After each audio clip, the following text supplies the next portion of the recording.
probably there were no fields. That is a military ship and you go in an environment where it's not so nice, that would be a problem. But this was probably a very quiet environment. It was nice weather, 24 degrees, sunshine, beautiful on board. So no problem with fields. And then you can do this, but it's a loss of, it's a pity for the wires. I mean, it's meters of wire. They had, I think they had 7 meters at some point from some equipment to the keel of the ship with green and yellow wire. That's a waste of wire. Doesn't do anything. Okay, now types of EMI. Again, this is then the intended signal, the music. And now we're gonna bring in some noise, which happen to be the same group. Other song, which is normal. Again. It's interference coming in from the same side as the original signal. So you have two transmitters on the same frequency. They come in through the antenna and go through the normal path in the receiver to give your music, but they're conflicting. They call this front door. Front door is when it goes in the normal way.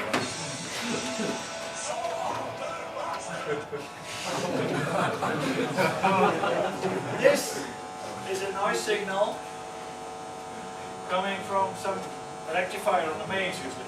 This sounds like 50-100 Hertz. And it's coming from the mains and it's not going in through the antenna. So this is something coming in elsewhere. They call it backdoor. Backdoor is something else, everything coming, any path outside the normal input.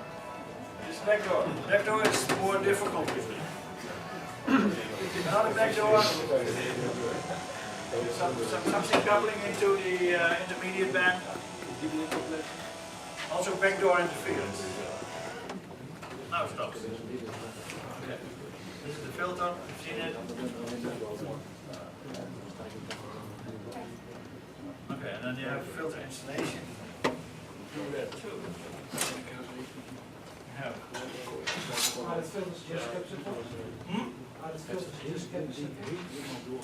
Could be, but I think in these filters, that filter was a pi filter, which is a capacitor, inductor, capacitor.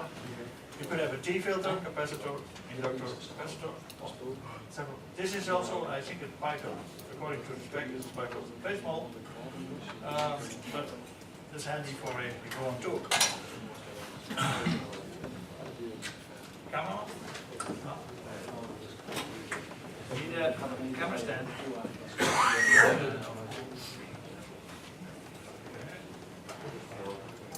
Filter 1 is for the same filters. This filter has no connection to ground. So we can use this for calibration. Have a line on the 0 dB line, okay, on the top.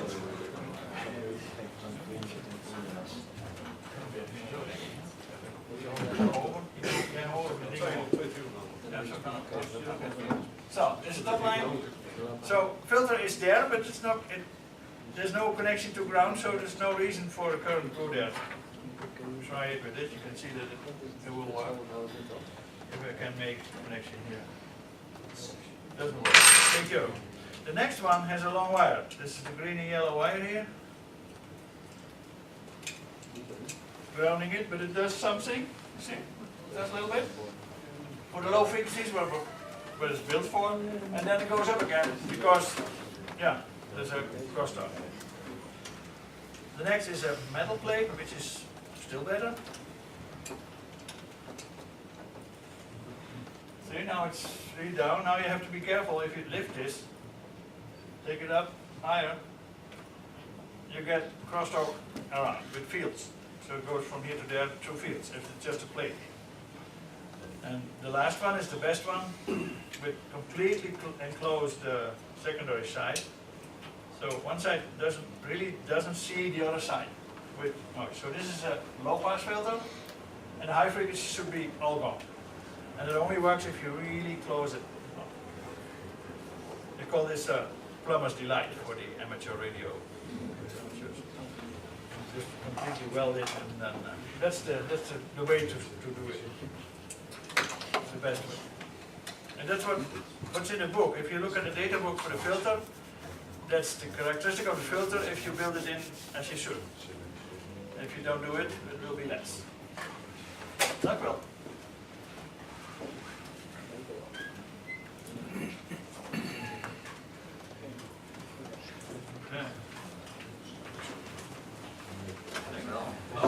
Pictures is here. You can see them in the handout later. This is from a bigger experiment, but it's the same thing. Bing. Okay. But it needs to be sliced slow.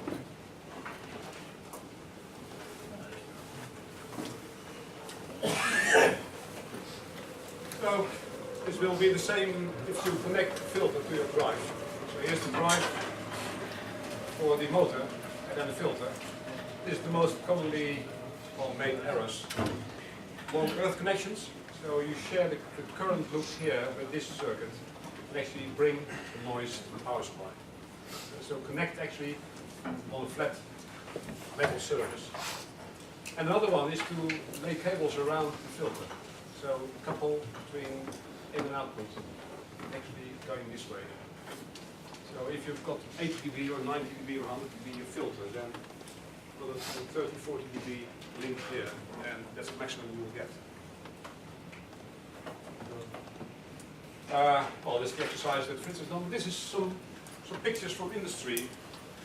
High quality filters, where actually the input and output are wired like this.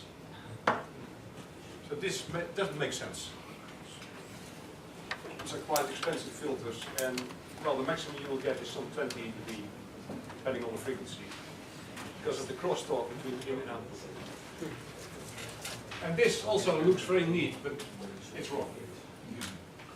And actually, who did this is indicated here as the vendor. So you don't have to measure here. It's by visual inspection that you can check that the segregation is correct.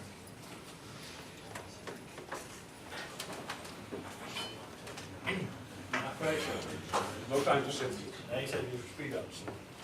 Speed up, okay. Yeah, if you do the filters like that and it's still working, you can probably do without. See this? Still. Lightning. This is in Toronto, Canada. CN Tower, very nice. There's a restaurant up there. The idea is the same as with the plane. The idea is that the restaurant just continues to work, and everything inside will be still alive after the blast. This is maybe an example for the gentleman in green there about the low frequency effects. Lightning is a low frequency effect. It's a lot of current, and most of the frequency component, the energetic part of the lightning, is below 20 kilohertz. So it's audio. And audio, yes, you have ground loops. And ground loops are related to resistance. Ohm's law. Very simple. I times R. Well, let's say we have a construction like this. I mean, this is a shield with some internal equipment here. Instead of using the shield as return, we have a separate balanced system here. And now we put a big curve across this shield, lightning curve. What happens then is you get I times R over the shield. And if you have even a half an ohm, you put 50 kiloamps in there, you still have 10,000 volts. So you will get a difference of 10,000 volts there. As long as the isolation is there to hold that, there's no problem. So then you go isolate. If you would connect this amplifier on top to the shield, you would have the I times R, 10,000 volts across your wire, and it would probably blow. So for low frequency effects, the shielding might not work because of the I times R, because the Ohm's law. Same for a building. The idea is that you have several stories of the equipment, all connected with power and data lines. You put